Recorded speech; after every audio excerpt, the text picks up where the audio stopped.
no sale todavía la pizarra. Pero bueno, mientras se va conectando. ¿Por qué es bastante complicado de entender estos problemas? Primero porque son muy excepcionales, ¿no? Son muy excepcionales, pero no son pocos los casos. En realidad, acá hay un tema sumamente interesante, sumamente extenso, que nos permite detallar estos grandes problemas que se generan en el ámbito de las relaciones familiares, lamentablemente terminan por provocar una serie de conflictos que terminan generando una agudización en las relaciones familiares y por lo tanto van a terminar generando muchos más conflictos, ¿correcto? Creo que ahora sí se ve la pizarra, ¿no?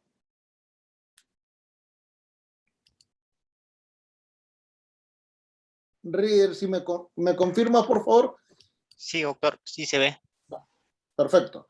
Entonces, con estas condiciones y con estas realidades, cuando analizamos, fíjense señores, sustracción y restitución internacional de menores, a ver, sustracción y restitución internacional de menores, vamos a hacer referencia no solamente a un contexto de derecho de familia, sino a un contexto de derecho internacional. Y acá ya el problema es muy significativo porque la especialización en esta área es uno de los principales factores negativos en el ámbito de la doctrina. Usualmente hay muy pocos libros, es más, no hay ningún libro en el Perú, a nivel internacional lo hay, pero hay pocos artículos en nuestro caso. Entonces, ¿qué es lo que normalmente sucede en este contexto? Vamos a tener que detallar una serie de factores que van a permitir, ¿qué cosa? Dilucidar esta referencia.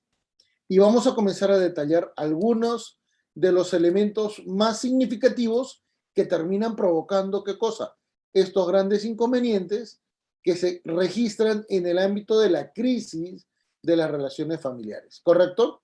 Y comencemos a detallar en primer término el fenómeno de la migración.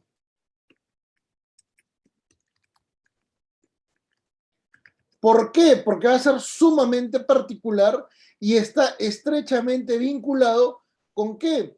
Con las crisis en los países que, bueno, crisis en países, ¿correcto? Generalmente crisis política, crisis económica. Miren nada más cómo es que la migración venezolana ha afectado nuestra realidad y eso ha terminado por provocar un contexto sumamente complicado en el ámbito, ¿qué cosa? De las relaciones familiares disfuncionales. ¿Por qué disfuncionales?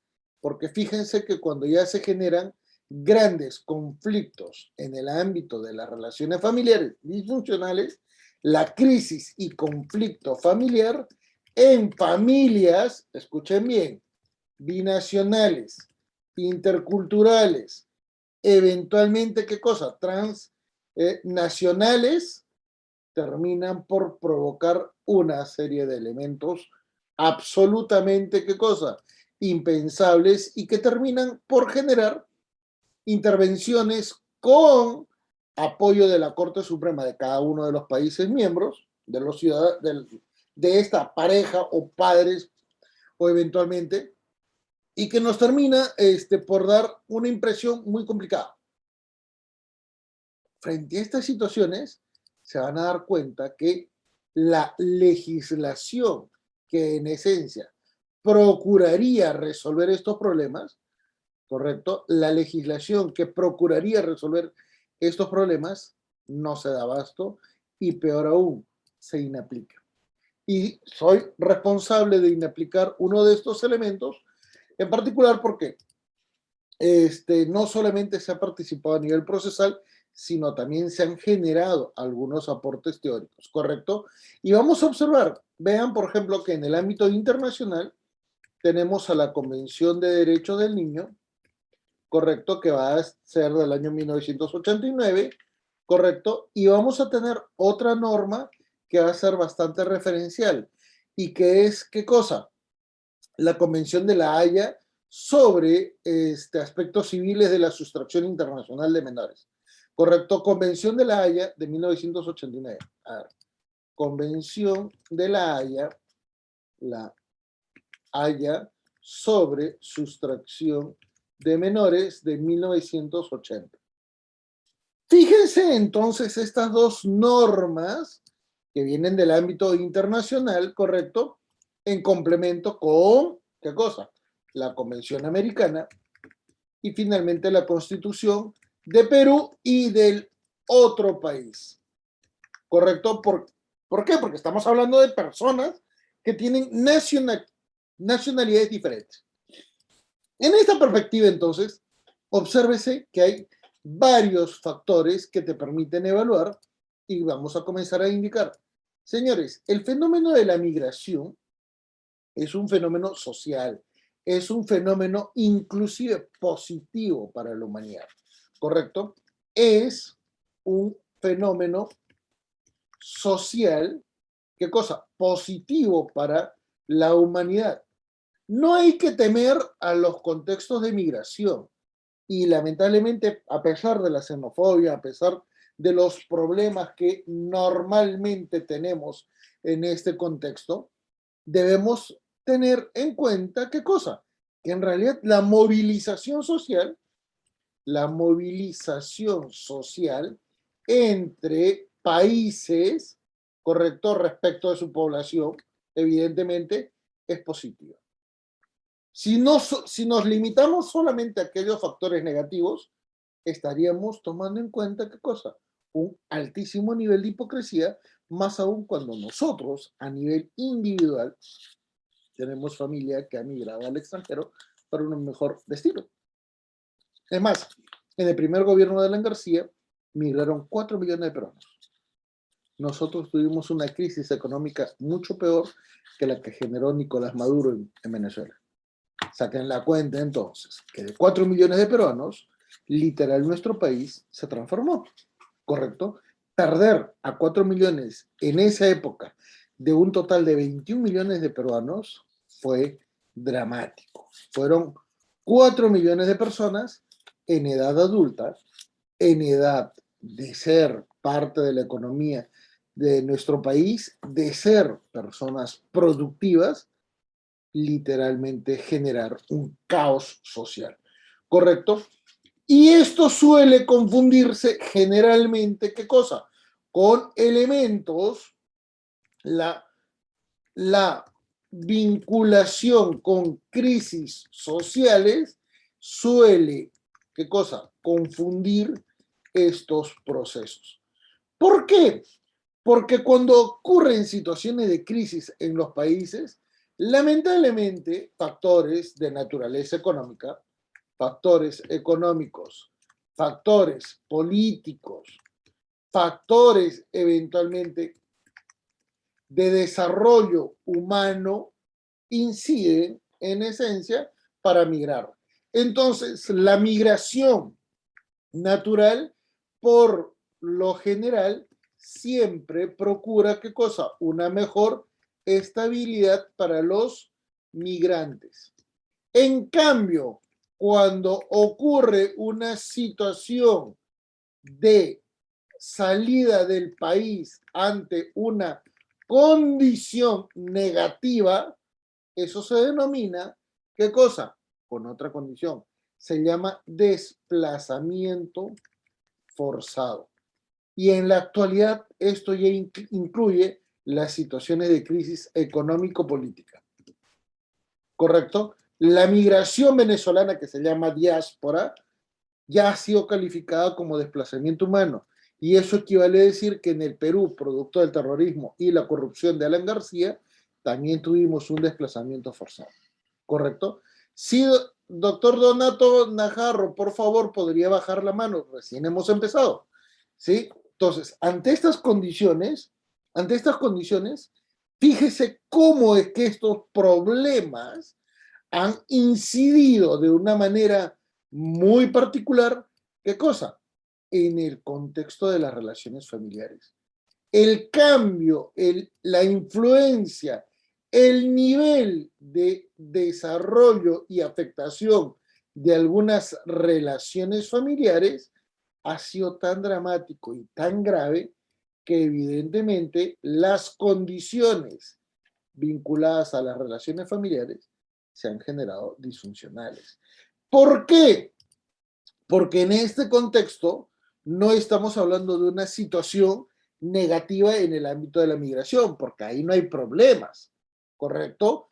Ojo, y vamos a detallarlo, en las familias donde hubo migración y las partes están de acuerdo con este proceso, a veces porque migra uno solo, ¿correcto? Migra el proveedor, que muchas veces, aunque parezca increíble, es la mamá, no el papá. Vean esto, ¿correcto? Muchas veces es también la mamá. Ocurre una situación totalmente distinta. Acá no hay conflictos. En estos casos no hay conflictos. No hay conflictos. Eventualmente podrá haber una situación de crisis, pero no llegan a estos niveles de sustracción, que es la materia de nuestro tema particular, ¿correcto? Donde se registran la mayor parte de problemas de sustracción y restitución internacional de menores es generalmente en las familias disfuncionales, donde ocurren, ¿qué cosa? Ocurren nuevas relaciones familiares, ¿correcto? Se generan varios núcleos familiares. Y cuando hablamos de núcleos familiares es porque ni siquiera consideramos como elemento importante o referencial el tema del Código Civil. A nuestro criterio, y lo hemos demostrado en múltiples oportunidades, nuestro Código Civil es absolutamente obsoleto, ¿correcto? ¿Que puede dar algunas soluciones? Sí, pero si se trata de familias monoparentales o eventualmente de familias, ¿qué cosa? Nucleares, no en el otro contexto. Por eso, ante esta realidad, tenemos que tener presente que cuando ocurren situaciones de familias binacionales, familias multiculturales, familias eventualmente transnacionales, ocurren muchísimos inconvenientes, ¿correcto? Y esto es muy importante de mencionar porque no solamente va a ocurrir un problema respecto de las partes, ¿correcto? Que es lo usual. El problema está en el hecho de que las partes asumen y ejecutan acciones en contra de la expareja o del otro progenitor, correcto, del otro progenitor respecto de un hijo en común,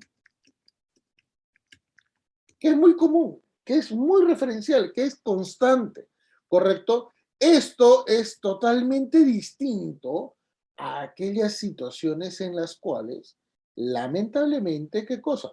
Se puede provocar otro tipo de relaciones o de condiciones. ¿Correcto? Normalmente este tipo de situaciones termina por generar ¿qué cosa? Un contraste en la realidad. La jurisprudencia y la actividad judicial no toman en cuenta el contexto temporal del conflicto. Y acá viene el gran problema, porque a veces el hecho inicial, la sustracción, provoca un periodo de tiempo, procrastinación. Las personas no saben qué hacer. Luego de ese tiempo inician un trámite judicial. Luego piden la restitución internacional. Se ejecuta el trámite de la restitución internacional. Y pasa muchísimo tiempo y recién ejecutan. Y viene el gran detalle. El hijo ya creció. Ante esas realidades, los poderes judiciales se quedan muy cortos, ¿correcto? Y tengas en cuenta que para 1980 vivíamos una realidad totalmente distinta, ¿correcto? Una realidad totalmente diferente y que nos permite entonces centrarnos en la crisis de la relación familiar. ¿Y por qué vamos a hablar del problema en nuestro país? ¿correcto? La crisis en las relaciones familiares. Primero porque debemos ser bastante directos y bastante específicos en este contexto.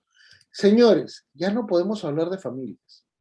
Quien sigue insistiendo en familias responde a un criterio muy obsoleto, muy, muy tradicional, que si bien es cierto, tiene el respaldo de muchísima bibliografía, lamentablemente en la parte práctica no tiene mucho valor o mucho respaldo.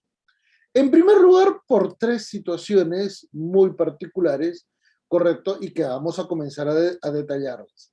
En primer término, fíjense señores, en primer término, señores, la realidad sociofamiliar en el Perú se fue transformando en los últimos 70 años, ¿correcto?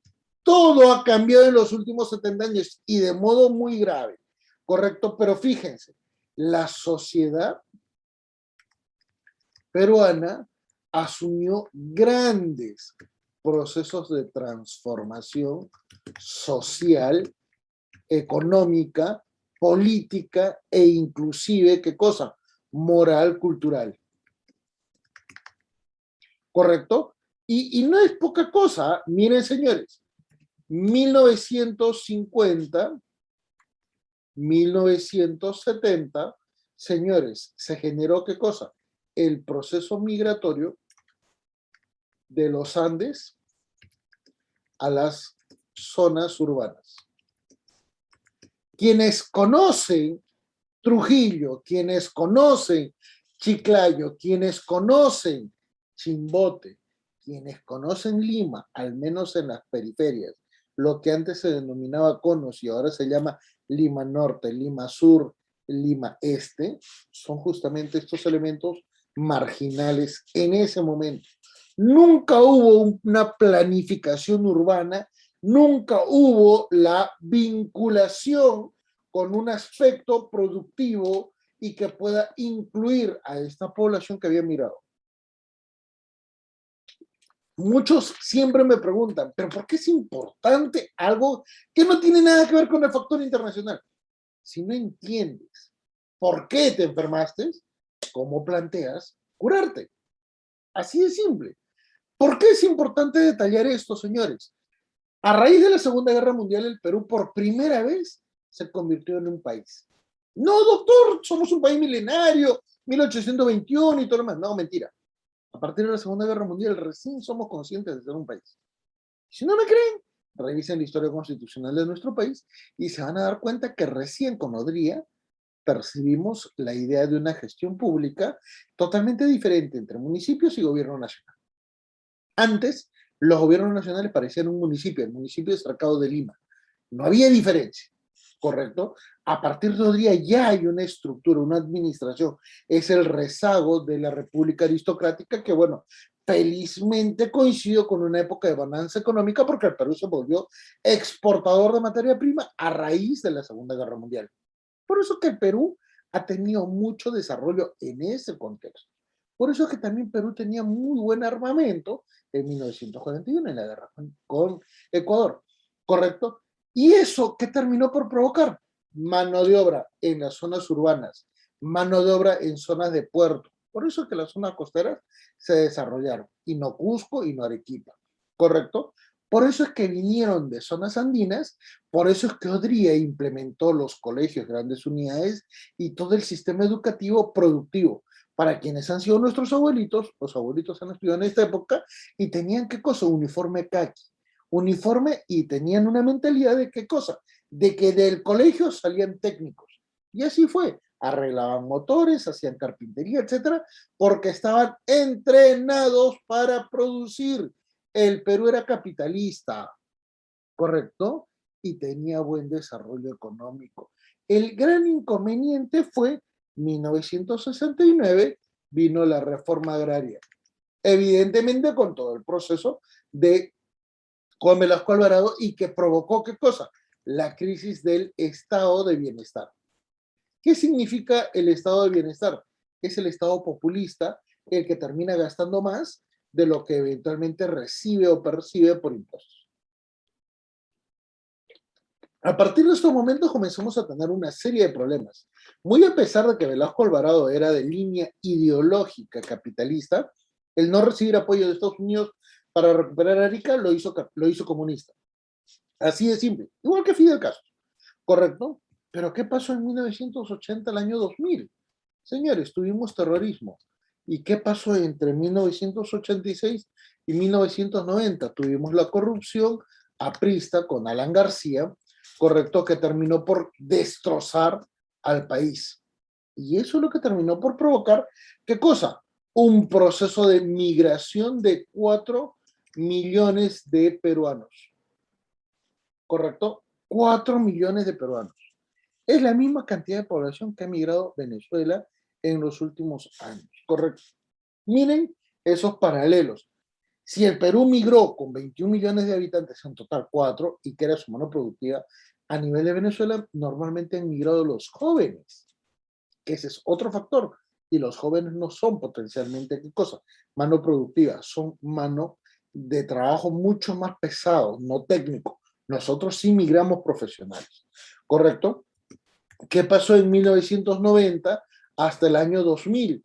Señores, se generó una cultura combi en la cual el Estado dejó de intervenir en la sociedad y dejó que la sociedad literalmente se autorregule. Estos problemas terminaron por hacer ¿qué cosa? Que la familia peruana entre en un proceso de crisis, ¿correcto? Sumamente complejo.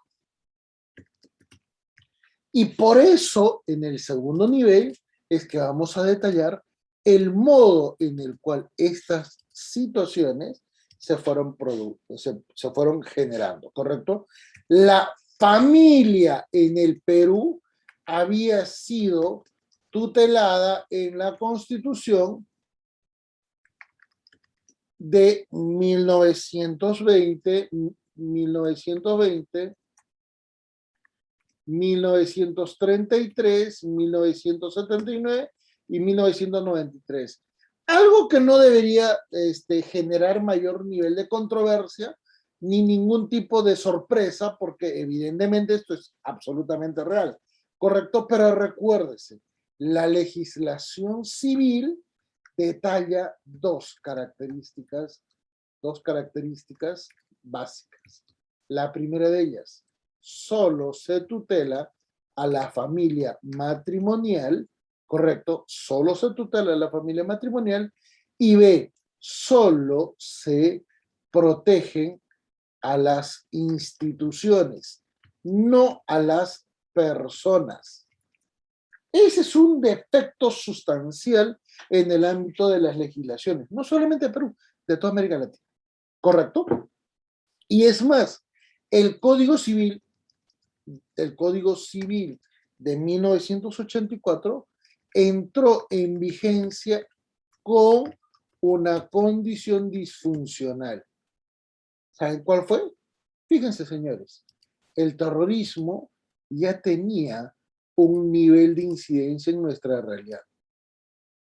El terrorismo ya incidía en nuestra sociedad y a los legisladores de 1984 poco les importó.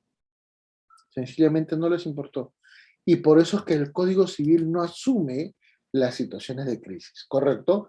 El Código Civil, entonces, el Código Civil no logró entender el proceso de transformación de la sociedad y de la familia peruana. Y este es un problema no solamente teórico, sino es un problema sumamente específico. ¿Por qué? Fíjense, señores, de tener una familia matrimonial y nuclear, fíjense cuántos tipos de familia se fueron generando, ¿correcto? Familias monoparentales, ¿correcto? Familias amplias y extendidas,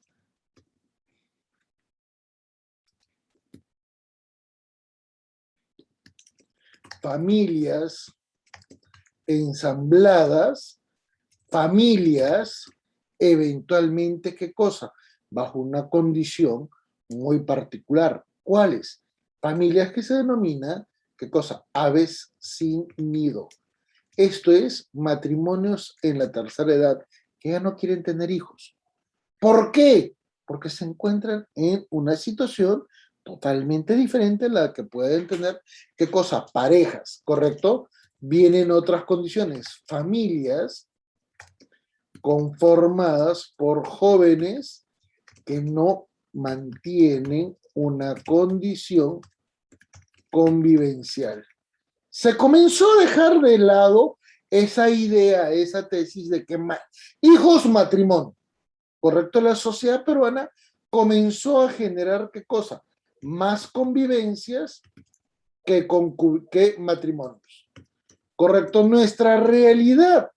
Matrimonios, nuestra realidad formal terminó por generar, ¿qué cosa? Algunas condiciones totalmente diferentes y que terminaron por provocar, ¿qué cosa? Situaciones muy particulares. La sociedad comienza a estratificarse en una serie de variables y que al final de cuentas nos permite decir, en los últimos 20 años, la familia se ha transformado literalmente en otro concepto, ¿correcto? Primero, por los fallos del Tribunal Constitucional y del Poder Judicial a través de su Corte Suprema, el derecho de familia se ha desarrollado en el modelo constitucional, constitucionalización del derecho de familia, y se generó un derecho procesal de familia.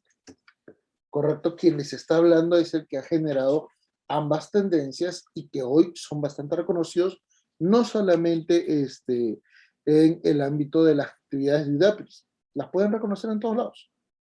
Cada vez que vean derecho procesal de familia, constitucionalización del derecho de familia, acuérdense de mí, porque soy el que las creó.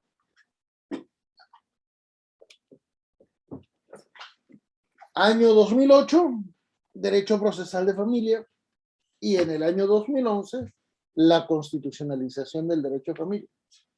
Y son los primeros textos. Es más, el primer libro en la materia y en la especialidad es el mío, del año 2008, ¿correcto? A nivel mundial. Que muchos autores han dicho, yo he creado derecho procesal de familia, mentira. El derecho procesal de familia que han propuesto antes, normalmente era, ¿qué cosa? La acumulación de los tipos de proceso que se generaban en el ámbito judicial. Pero eso no es derecho procesal de familia. El derecho procesal de familia evoluciona del derecho procesal civil, que luego evoluciona en un derecho procesal constitucional, que luego evoluciona en un derecho procesal penal, y luego finalmente evoluciona en un proceso totalmente autónomo, al igual que el derecho procesal constitucional y el derecho procesal penal. ¿Por qué? Porque tienen una naturaleza jurídica totalmente distinta, ¿correcto? Mientras que en el ámbito del proceso civil normalmente analizas intereses y legitimidad de derechos, en el ámbito procesal de familia evalúas un contexto humano y a la misma vez un contexto subjetivo. Por eso que los cambios son totalmente diferentes y por eso es que es importantísimo de detallar, ¿correcto? Entonces, en los últimos 20 años, el mismo derecho de familia se iba evolucionando en el ámbito jurisprudencial, ¿correcto? Y existía otro gran detalle. Hay una evidente influencia del contexto constitucional y del ámbito del derecho internacional en la evaluación de derechos entre las personas que integran relaciones familiares en crisis. Y acá viene, ¿qué cosa? Un elemento importantísimo. A partir del año 2006 se tutela de forma preferente el vínculo familiar y ya no a la familia. ¿Por qué? Porque van a existir varios tipos de familia, pues. ¿Cuál es el tipo de familia que se protege?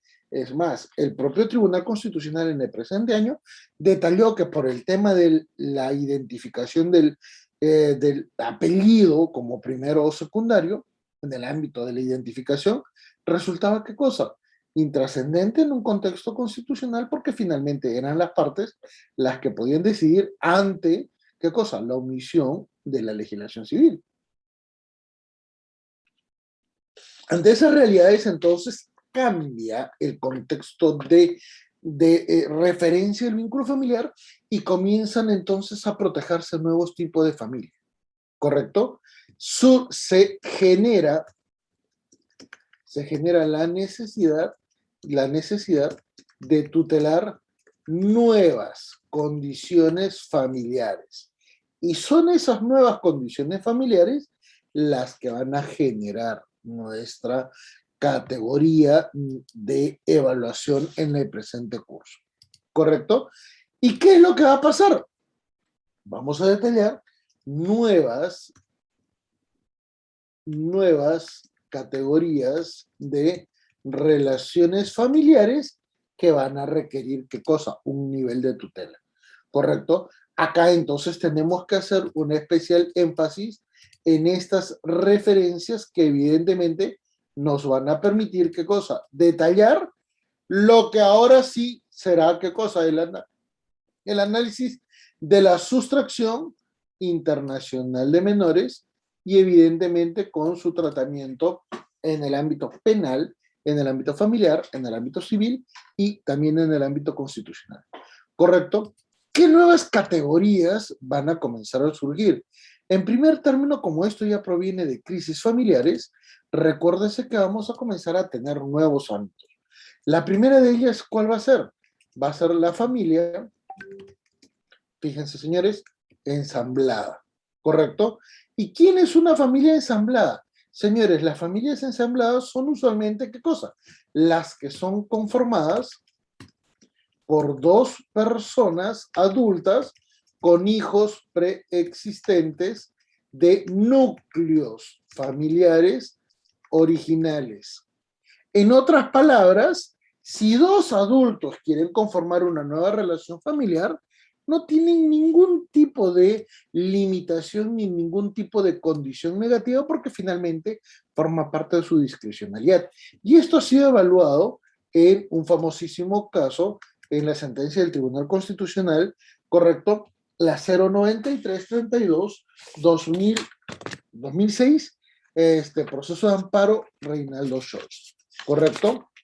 Entonces, ¿cuál es el caso? Sentencia 09332, 2006, proceso de amparo, Tribunal Constitucional, caso Reinaldo Scholz. ¿Correcto? Acá se tuteló a la familia ensamblada, pero no es el único caso, también se generó, ¿qué cosa? Un nivel de protección en el cual se reconoce en la sentencia 02478-2008, proceso de amparo, Tribunal Constitucional, el derecho de los padres no biológicos.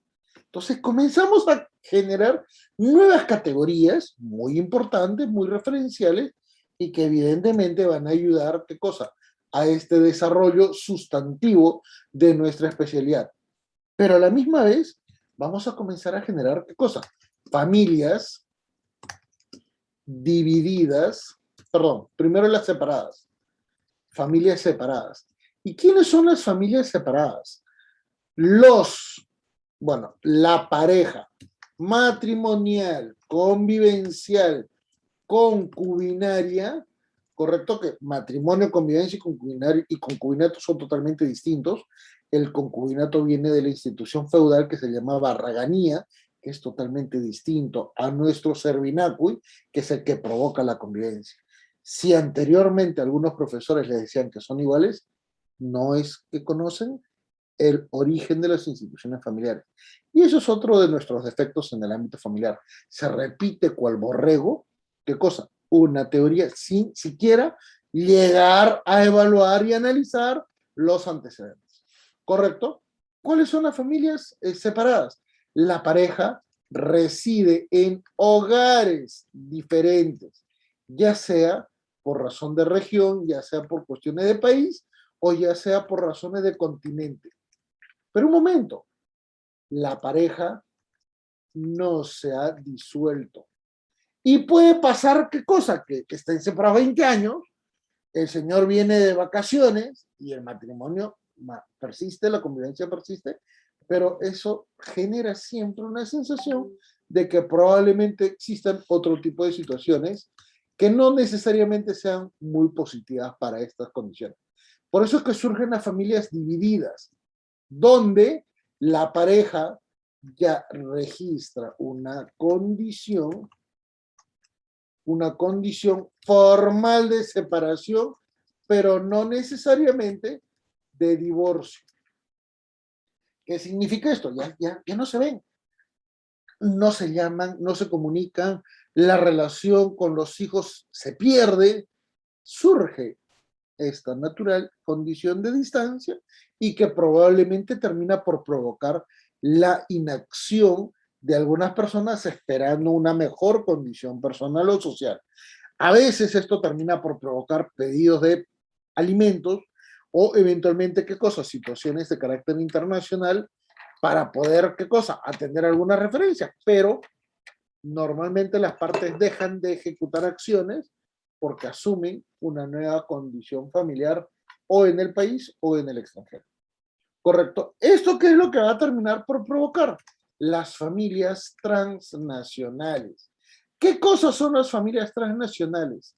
Son aquellos grupos humanos donde uno o varios que integran una relación familiar viven en dos o más, ¿qué cosa? Residencias, países en los cuales desarrollan su vida con normalidad.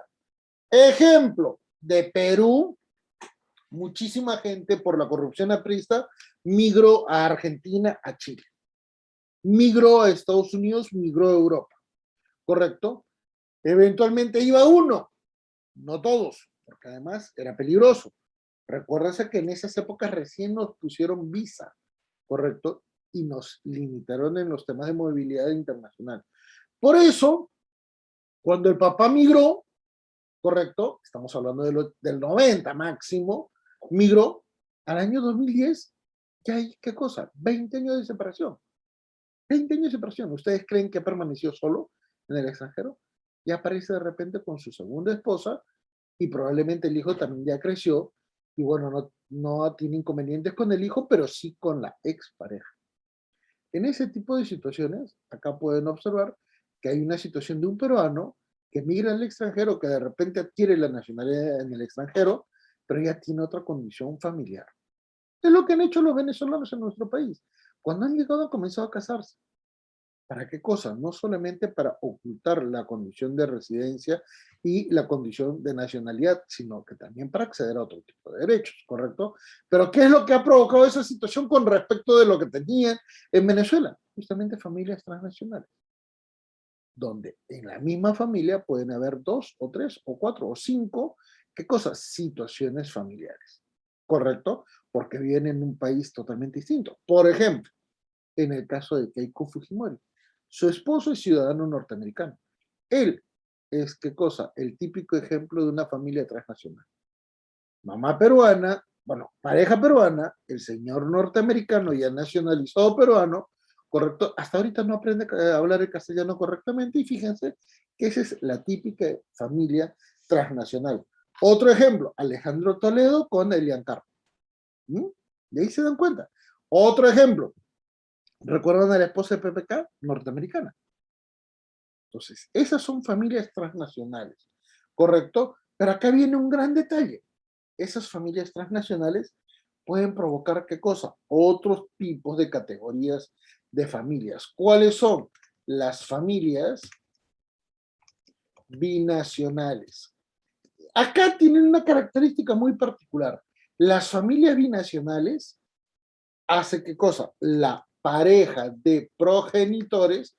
Hablamos de familia porque incluye hijos, ¿correcto? Si es que no hubieran hijos, estaríamos hablando de pareja, ¿correcto? La pareja de progenitores tiene nacionalidades diferentes, pero mantienen la misma cultura, lengua o religión.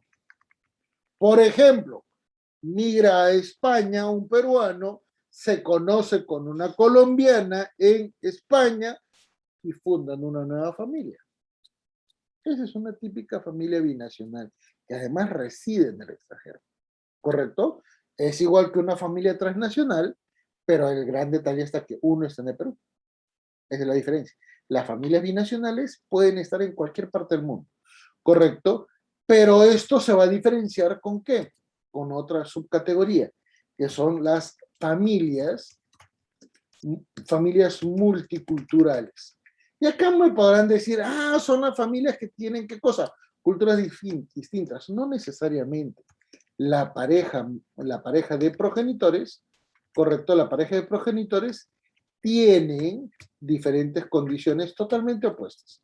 Por ejemplo, la principal, tienen idiomas diferentes. Y acá viene el gran detalle, que muchas veces no se toma de acuerdo, ¿correcto? El uso de los idiomas en el hogar.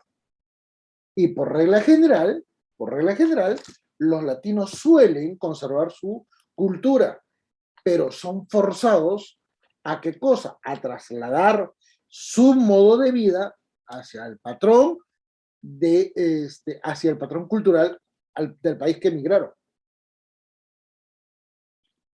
Y esto es bastante particular porque además tienen, ¿qué cosa? Culturas diferentes.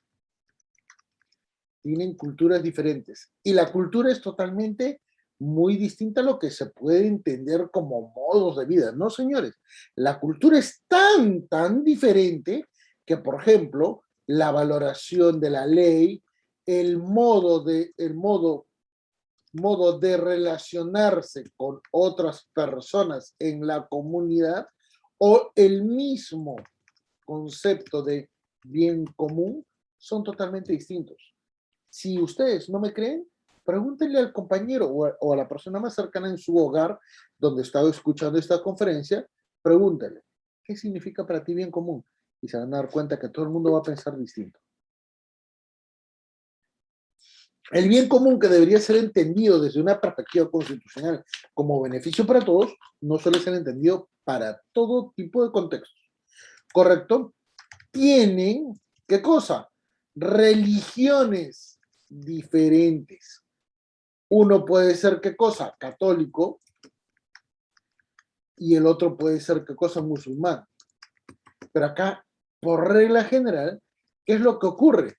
Señores, uno termina por adoptar la religión de la pareja. Y si ustedes han visto en nuestro país a mujeres que están usando el velo musulmán, es porque han migrado a Europa y se han casado con un musulmán. Y ese musulmán les exige usar eso, por respeto a su cultura, porque supuestamente se han adaptado, se han nacionalizado a esa nacionalidad y a su cultura. Y créanme que no hay pocas, hay muchas. En particular, jóvenes que fueron a España, conocieron a sus parejas, a sus futuros esposos, y no se daban cuenta que en realidad eran musulmanes. Y cuando ya se casaban, ahí recién los musulmanes manifestaban, ¿qué cosa? Su condición religiosa. Entonces, vean que esto no es tan fácil de conocer. ¿Correcto? ¿Y cuál es el principal problema que generan estas familias culturales? Porque a este momento probablemente a nadie le parecería importante. Bueno, vamos a mencionar los problemas en Europa con respecto de estas familias son muy graves. En particular por los siguientes problemas. Problemas de ablación. Señores, ustedes dirán, ¿qué significa ablación? Ablación es el acto de cercenar el clítoris como una práctica, ¿qué cosa? Sexual, religiosa, cultural.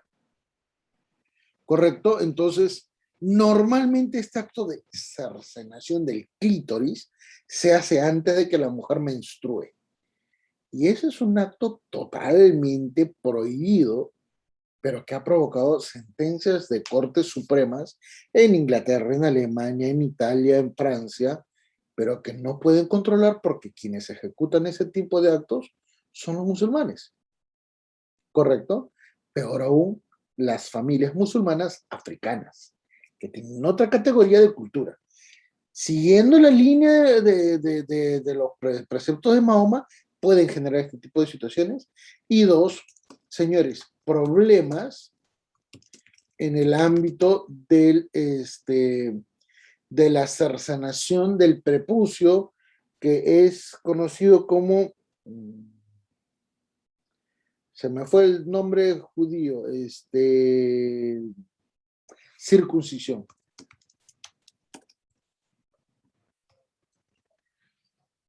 Probablemente a mucha gente le diga, pero no, eso no es un problema. Sí, pero imagínense cuando hay una persona que, por ejemplo, es judío y le impone esta condición. Quien se casa con un judío termina siendo judío. Quien se casa con un musulmán termina siendo musulmán. Quien se casa con un budista termina siendo budista. Quien se casa con una persona ajena al catolicismo, por regla general, termina convirtiéndose al otro idioma. El gran problema es, ¿y qué sucede cuando se divorcia? Ah, esa persona que supuestamente se han transformado de religión, regresan a la suya. Regresan a la suya, porque por regla general tratan de escaparse de esos contextos limitativos. ¿Y qué es lo que ha terminado por provocar este tipo de situaciones familiares tan complejas? Ahora vienen los peores casos. Las familias paralelas. ¿Correcto? ¿Quiénes son? Son, son formadas, son desarrolladas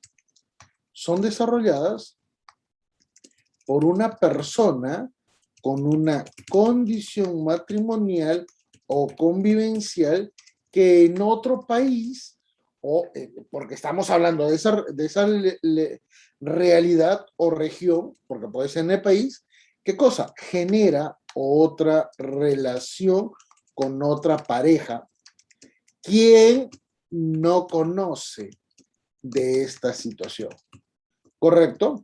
Entonces, ¿qué es lo que sucede?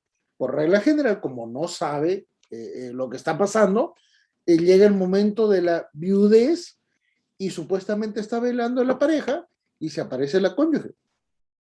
Es esto, ¿correcto? ¿Qué más? Vienen las familias sucesivas. ¿Quiénes son las familias? Son desarrolladas por una persona que tiene una condición matrimonial, convivencial, correcto, pero acá hay un gran detalle, que se separa, no divorcia e inicia otra relación. Y toda la familia conoce de esta situación. En otras palabras, por ejemplo, lo que generó ¿quién? Augusto Polo Campos. Augusto Polo Campos es el típico ejemplo de familias sucesivas. No se divorciaba, no necesitaba casarse, ya estaba embarazando a otra mujer. Ese es el típico ejemplo. Oye, ¿tú estás casado? Me separo. Alan García. Alan García. Entonces, miren que todos estos problemas terminan por generar, ¿qué cosa? Una multiplicidad de situaciones que ahora las vamos a ver. ¿Y qué tiene que ver esto con sustracción y restitución internacional? Bueno, permítanme hacer una gráfica, ¿correcto? Permítanme hacer una gráfica. Imaginémonos, a ver, imaginémonos que esto va a ser América, ¿correcto? Hagamos de cuenta, por favor, ¿ya? Asumamos que yo sí soy un buen dibujante y que probablemente esto genere un mapa. ¿Cuál mapa? El de América Latina. Correcto, acá está Chile, por este lado ya tenemos, caray, por este lado ya tenemos Argentina, Uruguay, tenemos a Brasil, correcto, acá Panamá. Por favor, no me cuestionen el tema del dibujo, es solamente para efectos referenciales. Más o menos a grosso modo. Por favor, que se entienda que esto es una cuestión totalmente referencial. ¿correcto? Y acá vamos a tener a Europa, ¿correcto? Acá viene Holanda, acá viene Países Bajos, Francia, acá viene España, ¿correcto? Acá viene Italia, que es una bota, ¿correcto? Con taco 9. Acá viene Grecia, que es una mano, ¿correcto? Acá ya viene Turquía, que genera un golfo. Acá viene Egipto, acá viene Túnez, acá viene África del Norte y ¡juá! Termina esto. Acá viene Inglaterra, ¿correcto? La isla británica más grande, y acá viene Irlanda, ¿correcto? Acá está Córcega, acá está Cerdeña, y acá está Sicilia, y bueno, más o menos, por favor, entiéndase, este es el mapa mundial, ¿correcto? Por favor, vean lo siguiente. Nosotros, evidentemente, estamos por acá, ¿correcto? Voy a ser un gobernante tirano porque me voy a quedar, ¿qué cosa? Con la mayor parte de Ecuador, como debió ser siempre, pero este es, imaginémonos, el Perú, ¿correcto? Este es el Perú. Muy bien, comenzamos a identificar entonces algunas condiciones y vamos a detallarlas así para que se vea el nivel de referencia. En color rojo vamos a detallar los grandes procesos que se generaron en rojo, 1980 al año 2000, ¿correcto? 1980 al año 2000. ¿Qué es lo que pasó? Miren que todo lo que está en color rojo es lo que vamos a detallar, ¿correcto? ¿Qué es lo que sucedió? Señores, en ese contexto, muchísimos peruanos migraron a Chile, migraron a Argentina, migraron a Venezuela, ¿correcto? A la misma vez migraron a Los Ángeles, migraron a Miami y migraron a Nueva York. ¿Dónde fue el último grupo de peruanos? A Madrid. ¿Correcto? Y para quienes saben un poquito, a Milán, que es donde el Perú tiene la mayor cantidad de peruanos en Europa. ¿Correcto? Otro grupo fue a otros países, ¿correcto? 1980 y 2000. Vamos a mencionar al otro grupo, ¿correcto? Vamos a mencionar al otro grupo. Un ratito. Vamos a mencionar al otro grupo. Caray. El otro grupo migró entre 1990 al año 2000, en color azul. ¿Quiénes son los que migraron en color azul, señores? Fíjense, por favor. En color azul migraron a Australia y migraron a Japón. ¿Correcto? También siguieron yendo a Estados Unidos y Europa y no hay ningún tipo de inconveniente. Esos son los peruanos que migraron. Viene el gran detalle. ¿Qué pasó del 2000 al 2010? Literal, no hubo, ¿qué cosa? Ninguna situación particular, porque durante esa fecha, literal, nadie migró. Salvo del 2000 al 2010, una pequeña comunidad, que tal vez ustedes la conozcan, porque esa comunidad migró, ¿qué cosa? De los países africanos hacia Perú. Es la penúltima migración, ¿qué cosa? Que nosotros hemos tenido. La penúltima migración. Y no solamente vinieron del norte de África, sino que también vinieron del medio árabe. ¿Correcto? Vean en ese sentido. ¿Qué pasó del 2010 en adelante? A ver, vamos a detallarlo en otro color. Señores, ¿qué pasó del 2010 en adelante? ¿Qué pasó del 2010 en adelante? Por si no lo saben, el Perú del 2010 al 2021, el Perú era somos todavía un país en vías de desarrollo que tenía una economía sólida hasta que, vino este gobierno, no desestabilizó un poco, pero al final de cuentas el presidente se dio cuenta que estaba metiendo la pata y cambió todo su gabinete y finalmente ahora ya volvemos al mismo estándar económico que debimos tener siempre, ¿correcto? Entonces, véase que en este nivel, véase que en este nivel las condiciones económicas son sumamente referenciales, ¿correcto? Las condiciones son, además de muy significativas, muy importantes. A ver, quiero ver si es que puedo mover esto. Creo que ya no me da. Bueno, traten de ver entonces la referencia. ¿Qué es lo que pasó? Del 2010 al 2021, señores, migraron hacia nuestro país. Todo el mundo va a hablar de la migración, ¿qué cosa? Venezolana. Todo el mundo va a ver la migración venezolana. Pero señores, la migración venezolana vino en 5 bloques. La primera migración nunca necesitó ningún tipo de documentos, porque los que migraron tenían muchos recursos. Migraron 5. La última fue la más complicada porque ellos sí no tenían ningún tipo de profesión, no tenían nada. Son los que ahorita los pueden ubicar normalmente en restaurantes, pero el resto de migrantes sí tiene profesión, ha convalidado sus estudios, inclusive el Perú ha contratado cerca de 4.000 enfermeros, doctores y todo lo demás por la época de pandemia. Y la verdad es que eso es bastante referencial. Ahora vamos a ponerlo mejor porque nos ha quedado corto, ¿ya? Los venezolanos llegaron a nuestro país en 5 grandes bloques. Y podrán decir, ¿tantos? Sí. Supuestamente solamente hay 1 millón de formales, pero las malas lenguas dicen que el Perú ha registrado casi 2,5 millones. ¿Quiénes más han migrado? Han migrado, señores, colombianos. Y en el Perú tenemos cerca de 400,000 colombianos. Conflicto armado interno, crisis económica en su país, poca falta de oportunidades y todo lo demás. Aunque les parezca increíble, han migrado argentinos. Han migrado muchísimos argentinos. Y finalmente, ¿quiénes más han migrado? Brasileños. ¿Correcto? ¿Quiénes más han migrado? Españoles. Hay cerca de 300,000 españoles que han llegado en los últimos 10 años. Otra vez han regresado. ¿Mm? Hay un montón de españoles. Es más, hay más españoles en Perú que peruanos en España, para que vean. ¿Correcto?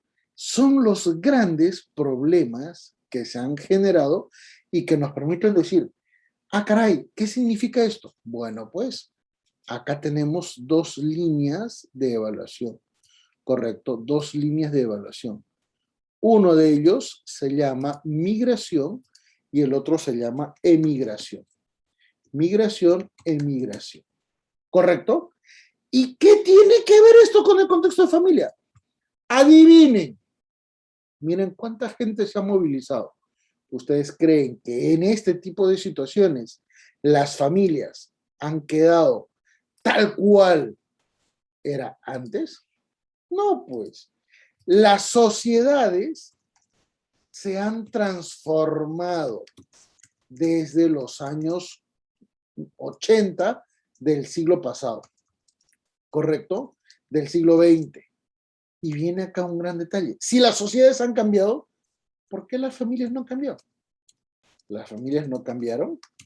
Parecería que no, porque nuestra legislación nos dice, no, no, no, nada ha cambiado, todo sigue igual, como si estuviéramos en 1984.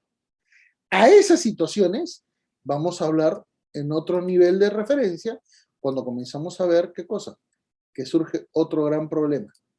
¿Cuál, señores? El contexto de la tecnología.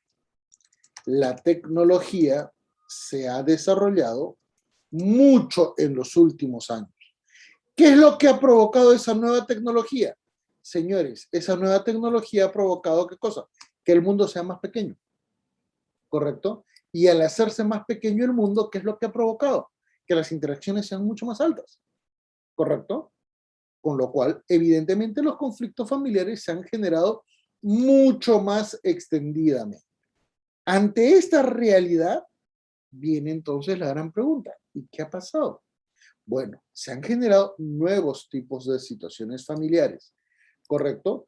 Y esto es importantísimo porque miren lo que ya habíamos detallado. Nuevas categorías de familia.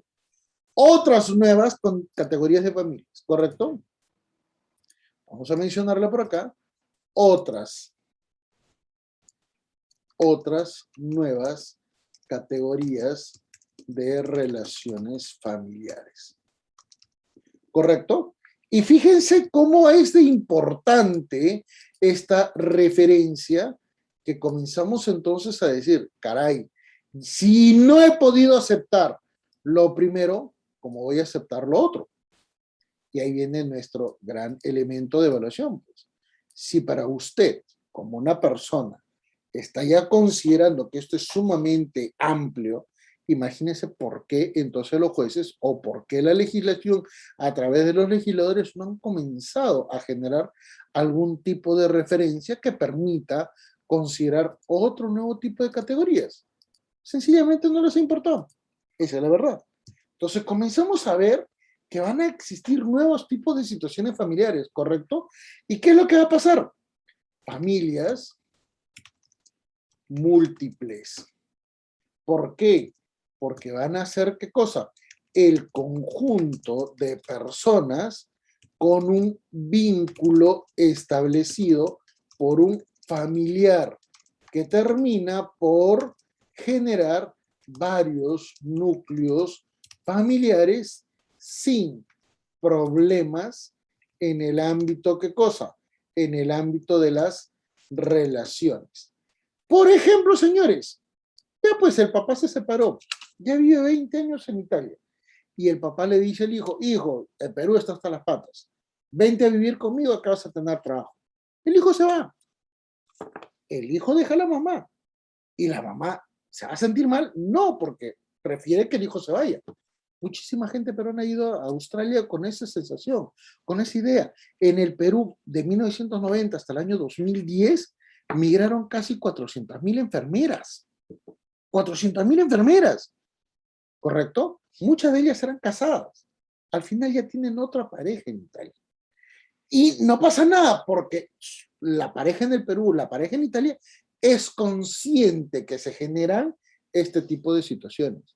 El gran problema es que no quieren resolverlo, ¿correcto? Gran problema. No se generan divorcios. Todos conviven en forma pacífica porque finalmente nadie se genera, ¿qué cosa? Contratiempos con respecto a las otras personas. En otras palabras, todos tratan de vivir su vida sin ningún tipo de inconvenientes, ¿correcto? Y esta situación es totalmente diferente a las familias poliafectivas. ¿Quiénes son las familias poliafectivas? Son grupos familiares donde hay varias relaciones de pareja conformadas por un único individuo. En otras palabras, un varón con varias mujeres, una mujer con varios hombres. ¿En qué países se han registrado este tipo de situaciones? En Brasil, desde el 2012, se han generado fallos para validar los compromisos económicos de familias poliamorosas. No es cuento, si no me creen, revisen en Google. En México y en Argentina también existen fallos judiciales que reconocen estas categorías de relaciones. Nótese que es una situación excepcional, porque no es una cuestión de que conviven un par de mesecitos y ya quieren reconocer derecho, no, son familias que tienen mucho tiempo de estabilidad y por lo tanto las condiciones económicas son totalmente distintas, ¿correcto? Inclusive en el ámbito sucesorio. Y esto nos termina por generar, ¿qué cosa? Que acá vienen los grandes inconvenientes, ¿correcto? ¿Por qué? Porque vamos a tener una nueva categoría que son las familias, ¿correcto? Las familias que tienen hijos, pero no mantienen una relación legal. ¿Quiénes? Pero la pareja de progenitores no mantiene una relación legal, familiar de pareja o sexual. Tuvieron el hijo, punto. Se acabó, ¿correcto? Estos inconvenientes, este tipo de situaciones son las que provocan el tema que abordamos hoy, ¿correcto? Ahí es donde se generan los grandes inconvenientes. Y por eso permítame hacer una referencia, ¿qué cosa? Bastante delimitada para ya ir a la parte medular de nuestra conferencia, y me disculparán, pero era importantísimo detallar todos los elementos preexistentes. ¿Por qué? Porque se tiene que tomar en cuenta que van a existir dos realidades totalmente diferentes, ¿correcto? Fíjense, señores, a veces inclusive se dan entre tres realidades, ¿correcto? Entre tres realidades. Por eso es que tenemos que ser bastante conscientes de que a veces se pueden generar el registro de tres países, ¿correcto? En primer término, señores, vamos a poder detallar qué cosa, el país 1, ¿correcto? En segundo término vamos a tener al país número 2, ¿correcto? Y en tercer término vamos a tener al país número 3. Y acá viene el gran problema, ¿correcto? Normalmente cuando la pareja reside, tiene su residencia, la familia, nótese que cualquier relación familiar antes detallada. ¿Por qué hacemos esa distinción? Porque hay varios tipos de familia, pues. ¿Correcto? La familia reside en un país determinado. Cuando la pareja, que es ya distinto, nótese que una cosa es familia y otra cosa es pareja, ¿correcto? Tiene problemas en el ámbito de las relaciones personales. Recuerden, puede existir separación y reconciliación. Puede existir separación y violencia familiar. Puede existir sencillamente la separación y sin violencia familiar. Puede existir, ¿qué cosa? La separación y el proceso legal para determinar, ¿qué cosa? Derechos y obligaciones a favor de los hijos. Y finalmente puede generarse, ¿qué cosa? La separación y el divorcio. ¿Correcto? ¿En qué situación normalmente están este tipo de familias? En todas y a la misma vez en ninguna. ¿Por qué? Porque es muy volátil. El gran inconveniente es el punto de referencia negativo es cuando surgen situaciones de violencia familiar. Situaciones de violencia familiar. Y un progenitor, generalmente la mamá,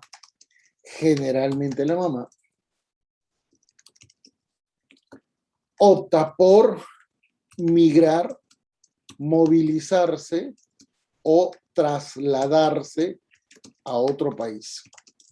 Generalmente al país natal. ¿Correcto? Y ahí es donde se genera el contexto de la movilización del hijo. ¿Correcto? El otro progenitor no autorizó dicha movilidad del hijo y se genera la sustracción de menor. ¿Correcto? Ese es el factor de referencia, señores. La sustracción de menor es cuando se traslada a un menor del país o de residencia o de nacimiento o donde esté para poder, ¿qué cosa? Trasladarlo a un país. Generalmente al país de residencia. Entonces, ¿qué es lo que ocurre? Perdón. Caray. Bueno, cambiamos de color. Lamentablemente se me pasó muy, muy rápido. ¿Qué es lo que sucede? Un progenitor, generalmente la madre, ¿correcto? Opta por migrar, trasladarse o movilizarse a otro país ¿correcto? Para huir, para tomar refresco, para tener un descanso, mil cosas. Se mueve generalmente a su país natal. Y muchos se preguntarán, ¿y por qué? Porque en su país natal, ¿quiénes están? Pues su familia, pues, que la puede proteger, ¿correcto? Por eso es. Recuerden que en estos casos estamos hablando de familias, ¿qué cosa? Familias amplias, familias extendidas, familias con varios núcleos familiares y donde normalmente una persona que lleva a su hijo y ya tiene una condición de separación o divorcio no es cuestionada porque es familia, pues, ¿correcto? Es familia. Entonces, ¿qué es lo que ocurre en este tipo de situaciones? El otro progenitor reclama judicialmente la restitución del menor, acreditando lo siguiente. A, la residencia legal o la residencia habitual del menor en el país de origen, que normalmente es el país 1, ¿correcto? B, la inexistencia de permisos legales vinculados al ámbito del ejercicio paternal, ¿correcto? Al ámbito del ejercicio paternal. En otras palabras, lo trasladó, a veces con engaños, a veces de forma fraudulenta, ¿correcto? En pocos casos, los permisos siempre tenían otro objetivo. Ejemplo, la mamá y el hijo viajan al Perú para vacaciones y se quedan. Entonces, el esposo dice, oye, ¿qué pasó? ¿Por qué no vienes? Ya no regreso. Se acabó. ¿Qué ha pasado? O era víctima de violencia familiar la señora, o eventualmente pues las condiciones son absolutamente negativas a sus intereses. Engaños, infidelidades, etc. Mil situaciones. Oye, ya, tú quédate, pero que venga mi hijo. No, mi hijo se queda. Ahí es donde se inician los conflictos judiciales. El Poder Judicial del país 2 recibe la solicitud de restitución internacional de menor del país 1 debido a que el progenitor afectado, correcto, por la movilización, lo plantea este derecho en base al Convenio de La Haya de 1980. Entonces, acá ya viene a generarse una condición muy particular. ¿Por qué?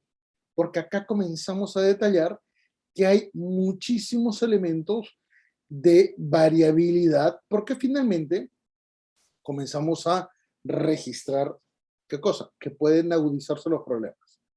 A veces, en el peor de los casos, correcto, el progenitor que se llevó al hijo a otro país,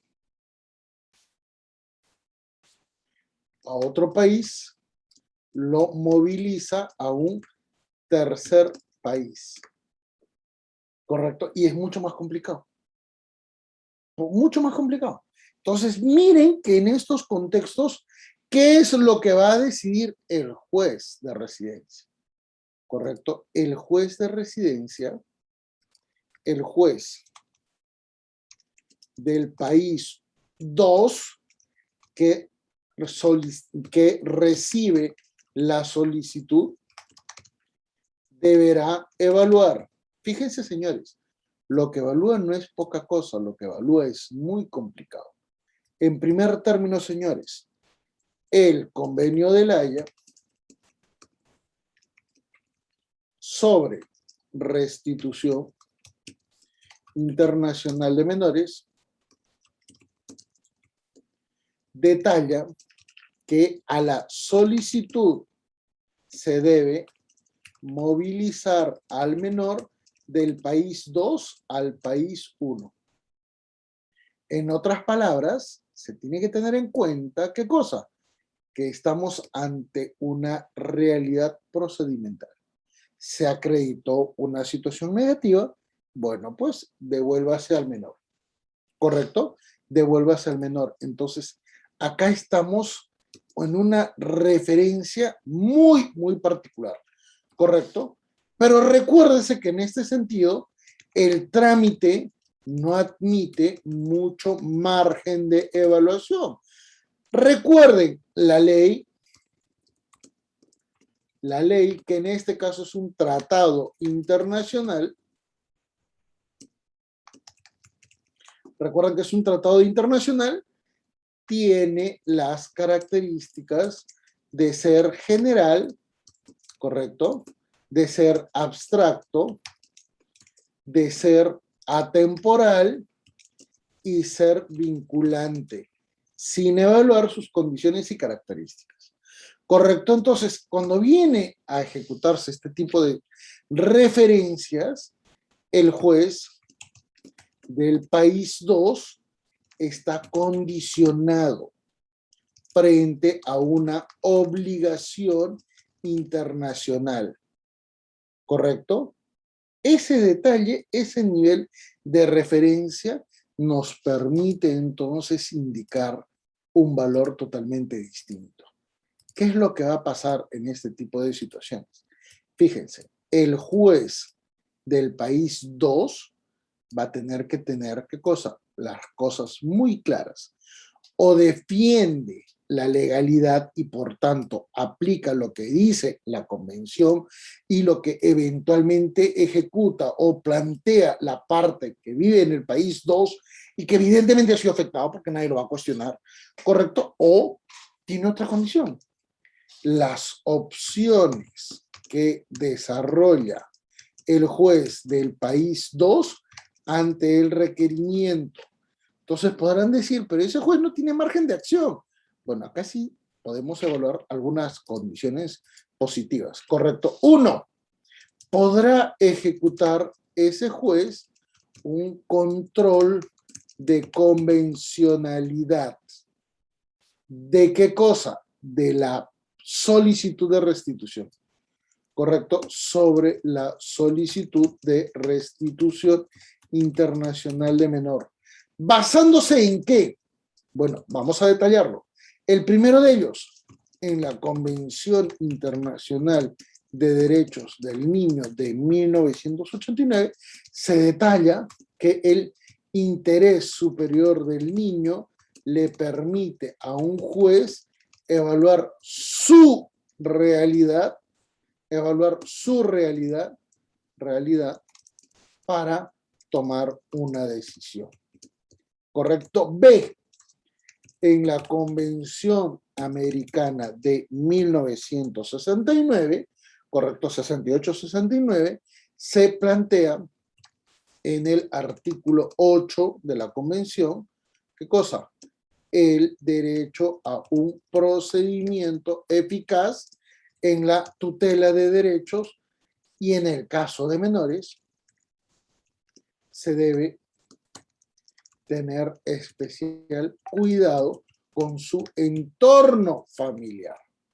Entonces, en función a un valor tercero que se llama conforme al inciso 5 del artículo 139 de la Constitución del Perú, correcto, el juez del país 2 puede evaluar el caso de forma puntual para optar por ejecutar la Convención de la Haya o inaplicarlo. Y acá viene la gran duda. ¿Y se puede inaplicar? Sí, señores, se puede inaplicar. ¿Qué es lo que tiene que tener en cuenta entonces este juez?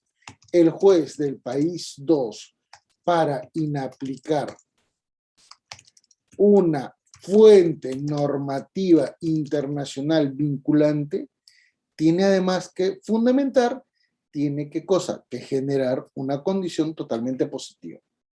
¿Cuál es esa condición positiva? Evaluar el interés superior del niño. ¿Correcto? No le queda otra. Entonces, en función del metaprincipio del interés superior del niño, ¿correcto? En función del interés superior del niño, ese juez podrá evaluar algunas condiciones sobre las cuales podrá, ¿qué cosa? Decidir si es que inaplica la convención o eventualmente, ¿qué cosa? Si la aplica.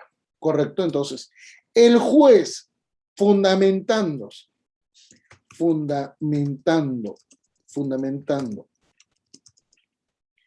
y sustentando la tutela del interés superior del niño, que esto es un metaprincipio jurídico, correcto, porque tiene que ser evaluado en función de otros elementos o de otras variables, exige entonces que se pueda valorar multidimensionalmente. ¿Qué es lo que tiene que tomar en cuenta, señores? Vamos a mencionar algunos elementos, ¿correcto? Fíjense, vamos a evaluar algunos elementos. El primero de ellos, y lo voy a hacer bastante enfático en este nivel, primer elemento de evaluación. Señores, primer elemento de evaluación, la realidad sociofamiliar en la cual se encuentre el menor. ¿Correcto? ¿Qué tiene que ver? Recuérdese que entre el hecho de la movilización hasta el trámite judicial ha pasado un tiempo muy prolongado. ¿Correcto? Eventualmente, el menor fue movilizado a los 5 años, imaginémonos. ¿Correcto? Si el menor fue movilizado a los 5 años y ahora el menor tiene 12, estamos hablando de una realidad totalmente distinta. Por lo tanto, es viable, ¿qué cosa? Inaplicar. ¿Por qué? Porque ya ese menor es otra persona. O si el menor fue movilizado a los 2 años, 3 años, y ahora tiene 6. Razón de idioma, razón de cultura, razón de religión. Hay la posibilidad de inaplicar. Y esto es objetivo, señores. Ese menor, así fuera forzado, no va a poder adaptarse a la familia que supuestamente le espera porque ya se generó, ¿qué cosa? La separación por mucho tiempo. No es lo mismo que un adulto se separe por 4 años que un niño de 4 años. Es totalmente distinto, ¿correcto? Segundo factor de evaluación. Señores, recuérdese que en el caso nuestro, el Perú sigue obligado internacionalmente a ejecutar los tratados de, fíjense, del CEDAW, 1979, Belém do Pará, ¿correcto? Que es el típico ejemplo para casos de violencia familiar. Y ahora, ¿qué cosa? Las reglas de Brasilia a favor de las víctimas. Por lo tanto, si en el país, 1, se registraron casos de violencia familiar, no se admite la movilización del menor hacia el país de origen porque se procura evitar una situación negativa o de violencia del otro progenitor. No estamos diciendo que automáticamente le va a golpear, no. Estamos diciendo que en este tipo de situaciones es preferible, ¿qué cosa? Que estos jueces no concedan esa movilización porque existe un alto nivel de probabilidad que sí se generen actos de violencia porque es regla general, ¿qué cosa? Que cuando los progenitores han provocado este nivel de separación, uno de ellos está totalmente, ¿qué cosa? Generándose inconvenientes, ¿correcto? Entonces, véase que en estas realidades nosotros vamos a tener que desarrollar, ¿qué cosa? Un primer elemento, un segundo elemento y finalmente un tercer elemento, ¿correcto?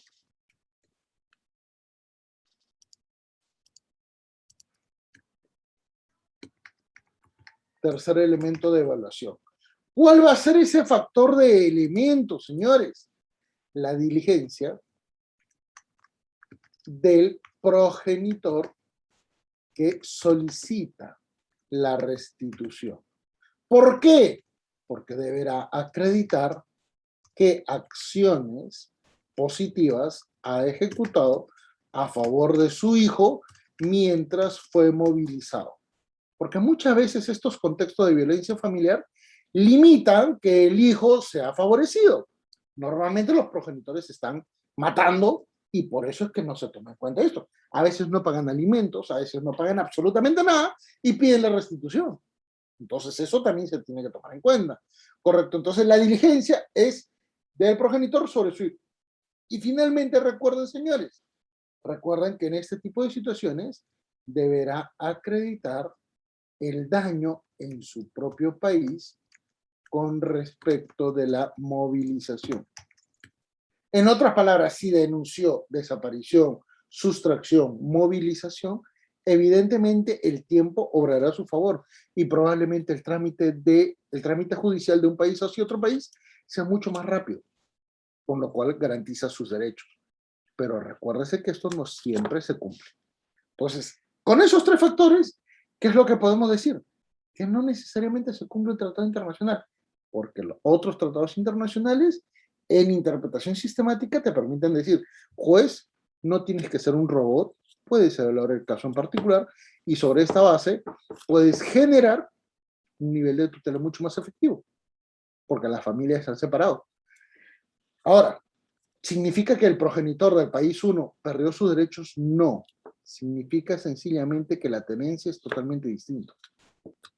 Y ese es otro factor, porque no se podrá, ¿qué cosa? Generar la restitución, pero probablemente el señor pueda, ¿qué cosa? Solicitar un régimen de visitas. Que claro, como son países diferentes, puede ser, ¿qué cosa? Vía el empleo de medios digitales. Recuérdese que el tiempo en este tipo de situaciones suele calmar a las partes en contradicción. Y además porque el hijo dejó de ser muy joven, muy menor, y eventualmente ya tiene otras características. Eso, señores, entonces en esencia es qué cosa, la restitución internacional, perdón, la sustracción y restitución internacional, esperando que haya sido de vuestro agrado.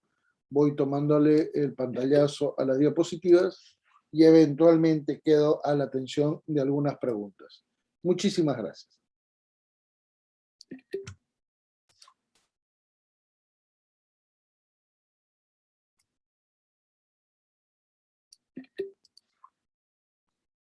Doctora Rocío. Le doy paso a la doctora Rocío, doctor. Sí. Excelente, doctora Sí, Rocío. doctor, buenos días. Buenas noches, perdón. Buenas noches. Sí, buenas noches. Doctor Bermúdez, bueno, felicitarlo por el contexto que nos ha brindado usted bastante amplio, porque hacía falta tener una visión de antes, ¿no? Y durante, y lo que va a pasar después de un proceso de esta magnitud, de este tipo. Mi pregunta es la siguiente. Cuando los padres son casados, pero están separados y uno ejerce la tenencia de hecho, no hay ningún documento de por medio que acredite tenencia de derecho formalmente, uno de los padres, uno de los progenitores se lleva a los hijos, ahí no podría caber la tipificación de sustracción de menores. No, recuérdese que una cosa es la tenencia y otra cosa es la patria potestad. Lo que ambos progenitores tienen es la patria potestad, ¿correcto? La tenencia, de hecho, se llama tenencia ficta, ¿correcto? Y eso normalmente la ejerce la mamá, por eso es que la mamá normalmente es quien migra para escapar cuando está residiendo en otro país, ¿correcto? Ahora, en ese tipo de situaciones, una vez que se ha generado una situación indebida, por no llamarla ilegal, ¿correcto? La mamá adquiere la tenencia y puede ejecutarla. Pero recuérdese que en el ámbito internacional esto se considera, ¿qué cosa? Como una condición absolutamente contraria a derecho y que puede provocar una referencia negativa. Por lo tanto, en el ámbito internacional es muy diferente al contexto, ¿qué cosa? Local. En el caso local, es posible ver qué cosa, que una mamá se separa de su pareja en Lima y como la señorita es cajamarquina, por dar una referencia, va a Cajamarca a vivir con sus padres y se lleva el hijo.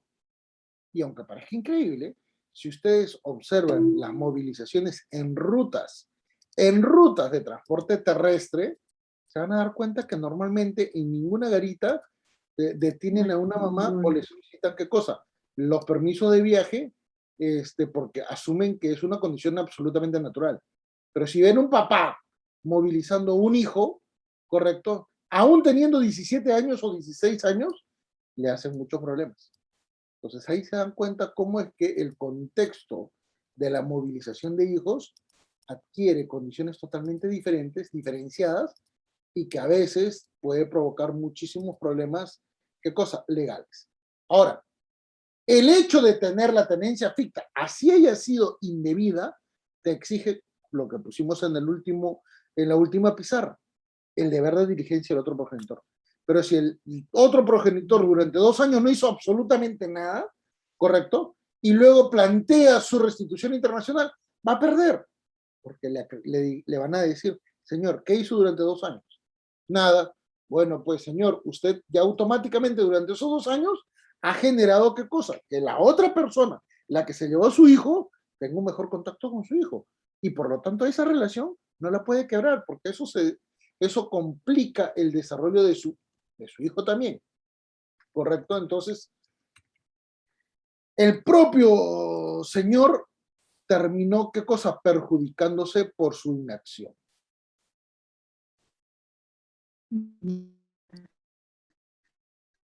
Doctor, ¿Hola? a la parte yo pido Hola, no escucho bien. denuncio que se llevaron al doctor. ¿Aló? Hola, sí. Sí, está medio entrecortado. Sí, doctor. Le he dado pase a la doctora Cintia. Doctora Cintia, está activo su audio. ¿Me escuchan? Buenas noches. ¿Me escuchan? Hola. Sí. ¿Sí? Buenas noches, doctor. Gracias por la ponencia y también gracias a los compañeros presentes. Bueno, yo quería comentarle mi experiencia en cuanto yo estaba en la Fiscalía Provincial Penal de Lima, de la cual pude prever que ingresaban denuncias justamente por sustracción de menor, ¿no? Entonces, quisiera saber cuál es el papel o el rol del fiscal en este caso en cuanto a ese tema y a nivel internacional, cuál es la coordinación o en todo caso que se realiza con el Ministerio Público del país 1 y en todo caso el Ministerio Público del país 2 o el Poder Judicial, ¿no? Según sea el caso. La intervención del Ministerio Público es muy limitada. Recuérdese que el Ministerio Público del país 2, que generalmente es el que recibe el pedido, se centra en el control de formalidad, ¿correcto? Recuérdese que el Ministerio Público no puede ejecutar una evaluación del caso para tomar una decisión, eso lo hace el Poder Judicial. Eventualmente el Ministerio Público, cumpliendo las formalidades, le puede dar vía la presentación de un dictamen al juez indicándole, señor, se ha cumplido estos tiempos, se ha cumplido estos hechos, se han ejecutado estas acciones, los tiempos son estos, y nuestra recomendación es, nótese que entre que sucedió el hecho 2000 al inicio del trámite judicial en el país 1, 2004, y en la actualidad estamos 2008, recuérdese que acá ya han pasado 8 años. El menor, materia de litis, inicialmente tenía 4, ahora tiene 2. Si se moviliza, este Ministerio Público es consciente que se va a movilizar a una nueva realidad totalmente diferente. Así sea su padre o así sea la familia biológica del padre, y es otra familia que no ha tenido contacto. Pregunta, doctora, ¿qué fiscal va a aceptar eso? ¿No es porque estamos cumpliendo tratado internacional? No, pero recuerda que el Ministerio Público no decide, pero sí puede informar, ¿correcto? Y puede decir, ese niño de 12 años no tiene contacto con esa familia. Pero imagínense que es un país como Alemania, como Holanda, como Turquía, como de repente Inglaterra o de repente Italia. ¿Acaso usted cree que el tema de idioma no va a ser complicado?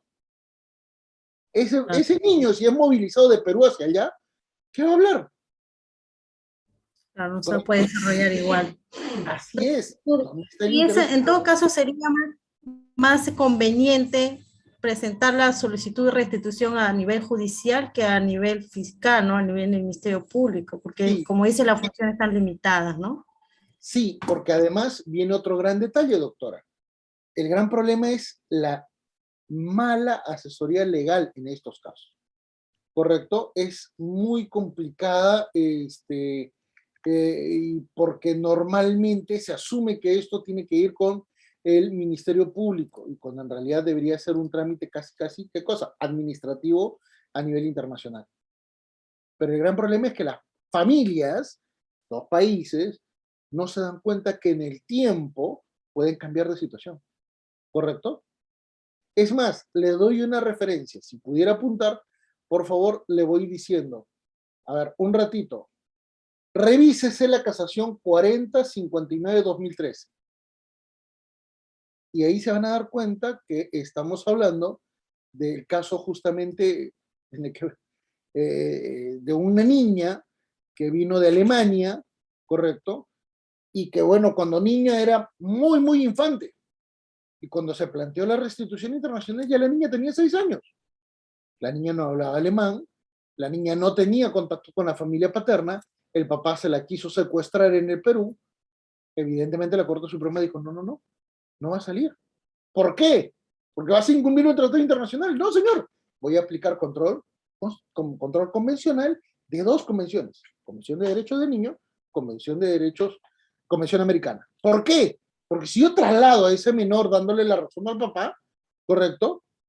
A esa menor le estoy transformando su vida y la estoy desprotegiendo. Y estoy desprotegiendo a una ciudadana peruana, porque tiene la nacionalidad peruana por su mamá. ¿Mm? Ese caso es emblemático. Es el primero que cambió este contexto de negación de la restitución internacional automática. Perfecto, doctor. ¿Te repito el caso? ¿Le repito? La casación es 4059-2003, restitución internacional de menor. Está en el Google, por si lo quiere ver.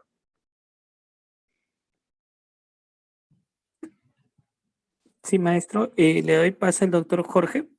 Claro. Doctor Jorge, muy buenas noches. Bienvenido a Auriápolis.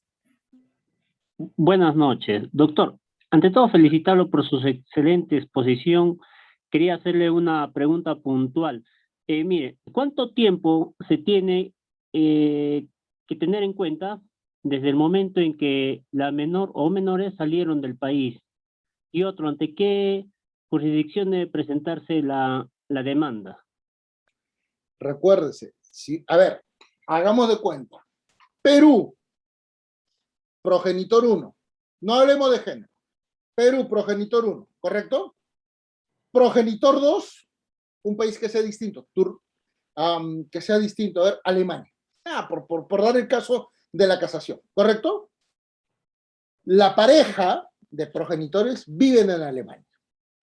La peruana opta por residir en el Perú para escapar de la agresión física de su esposo alemán, ¿correcto? Que en realidad era musulmán.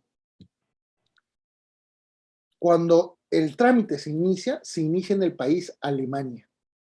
El papá tenía que hacer, ¿qué cosa? Su trámite judicial ante el órgano judicial de familia del país alemán, ¿correcto?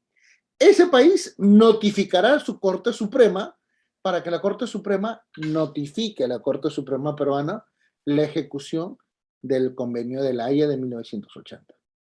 La Corte Suprema evidentemente recibe el trámite, pero no lo ejecuta. Ubicará al menor, porque para esto existe el domicilio, la notificación, el exhorto, y le dirá al juez de la jurisdicción donde vive la mamá, y le indicará, existe este procedimiento, usted puede oponerse o no puede oponerse. Y ahí se inicia el trámite judicial. Pero nótese que el trámite judicial es mucho más pequeño que todo el trámite administrativo que se ejecuta. Gracias, doctor. Excelente, maestro. Tenemos una última consulta. Es de la doctora Rocío. ¿Puedo pedir a un juzgado de familia peruano una medida cautelar de régimen de visitas para un niño sustraído por su progenitor? ¿El niño dónde está? Doctora Rocío, por favor. Le voy a activar su audio, doctora, para que pueda replantear su consulta y pueda ser más precisa, por Está favor. bien. Muchas gracias, muchas gracias. Doctor Bermúdez, la pregunta es la siguiente. Como usted dice que se puede plantear un régimen de visitas, yo puedo a través de una medida cautelar en un juzgado de familia peruano solicitar un régimen de visitas, por ejemplo, a través de medios digitales, ¿no? Al país, por ejemplo, de Argentina, donde se han llevado al menor. Sí, claro. Pero recuerde, si Ya, usted pide esa medida cautelar, está indicando qué cosa, que por vía consular y por vía de notificación por exhorto, ese juez peruano le diga a la Corte Suprema peruana, que la Corte Suprema notifique a la Corte Suprema argentina, que la Corte Suprema argentina notifique una Corte Suprema estadual, esto es provincial en Argentina, y esa provincia, esa Corte Suprema provincial ubique al juez de distrito donde reside el progenitor con el menor. ¿Para qué cosa? Para iniciar un proceso cautelar. Viene la gran cuestión. ¿Para qué pedir el proceso cautelar? Es mejor iniciar qué cosa? El proceso ya definitivo, el proceso de régimen de visitas, eventualmente en forma qué cosa? Excepcional a través de uso de tecnología. Ahora, viene otro gran detalle. Si usted hace esto, le doy un registro que probablemente la doctora que ha sido fiscal en el Ministerio Público me va a poder confirmar.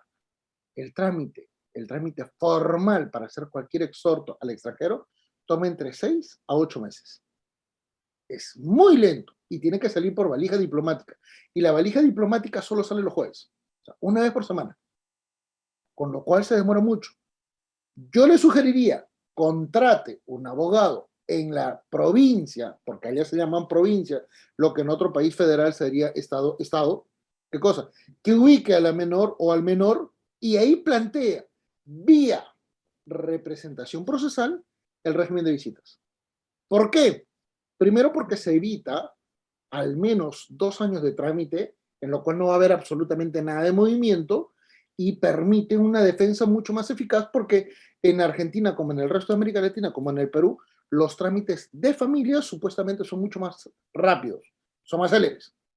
Y si usted otorga un poder de representación a un abogado argentino, probablemente este caso le resuelva qué cosa, en 2 o 3 meses. Porque además Argentina ya no tiene el problema de pandemia. Es mucho más rápido, mucho más eficiente. Y además tiene otro gran valor. Si usted le da esas facultades a ese juez argentino, a ese abogado argentino, yo le solicitaría que además, para efectos de hacer válida esa decisión judicial, que el juez ejecute visitas inopinadas o eventualmente haga registro inopinado del cumplimiento de ese régimen de visitas y que en caso contrario no cumplir, eventualmente se puede otorgar, ¿qué cosa? El traslado del menor hacia el Perú, variándose la tenencia, porque se puede evitar una situación de riesgo por padrectomía, por obstrucción de vínculo o por alienación parental, que en Argentina sí son valorados. excelente, excelente salida, doctor. Muchas gracias. Doctor, justo en estos momentos decía el doctor Robinson sobre la sentencia del Tribunal Constitucional, no padres no biológicos. ¿Se le podría dictar, por favor? Claro, es el caso 02478, 02478-2008, proceso de amparo Tribunal Constitucional. Lo puede ubicar en Google rapidísimo. Sí, doctor, 02478-2008-AAA. Lo vamos a subir a través de del aula virtual de Udiápolis, estimados doctores, para que tengan referencia. Doctora Patricia, le damos pase y con usted culminamos, doctora, la ¿Sabe dónde participación. está? Acá. Wow. ¿Ya? La evaluación constitucional de derechos en el derecho de familia, publicado por Gaceta, 2019. Ahí está. Excelente. Estimados doctores, ya saben, ya tienen en vista, pero igual lo que es la sentencia, vamos a subirlo al aula virtual. El libro sí, les recomiendo, si el doctor Manuel Bermúdez lo recomienda, así que, estimados Es mío, doctores, es ya, mi libro. mucho mejor. Así que, doctores, desde ya tienen que acceder a la obra maestra del doctor. Doctora Patricia, está activo su audio.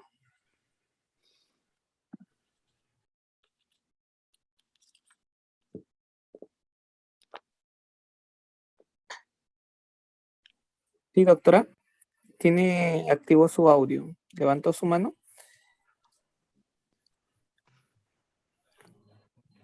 Listo, Buenas doctora. noches. Doctor, ¿cómo está? Buenas noches. Salía con nombre diferente. Mi nombre es Roberto Bienvenido. Urbina Juárez. De Adelante, todas maneras, doctor. buenas noches, doctor. Excelente ponencia. Quisiera hacerle dos preguntas, nada más. Dígame, en caso de que un menor haya sido sustraído de nuestro país hacia otro país, en este caso a Chile, ¿cuál es el juez competente? ¿Puedo interponer mi demanda en Perú? Ahora, la segunda pregunta, ¿qué me puede decir sobre la restitución internacional de menor administrativa mediante el Ministerio de la Mujer? Ya. Le comento, cuando usted hace el trámite, automáticamente el juzgado, que en este caso es un juzgado especializado de familia, se comunicará con el Ministerio de la Mujer y a nivel de Estado se notificará al otro país, que en este caso sería Chile. ¿Correcto? Es una condición de Estado 1 con Estado 2. Por eso le decía a la otra persona que hizo la pregunta con el caso de Argentina, no hagan eso. Se van a tomar muchísimo tiempo. Y al final, a los 2 años, cuando ya el juez diga de Chile, no, porque ya creció, ya va a cambiar el contexto, usted como progenitor o como abogado de la otra parte en el Perú, va a perder. Yo le sugiero, vayan a Chile, contraten un abogado chileno, denle el poder y se van a dar cuenta que el trámite se ejecuta, ¿qué cosa? Como si fuera en el Perú, con el lapso de ¿qué cosa? Restitución de menor. Y ya se evitan el trámite internacional, porque en ese caso ya no tiene que intervenir el Ministerio de la Mujer. Es mucho más diligente.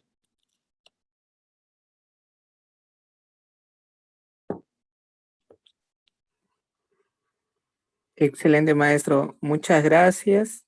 Llegamos a las 11 de la noche.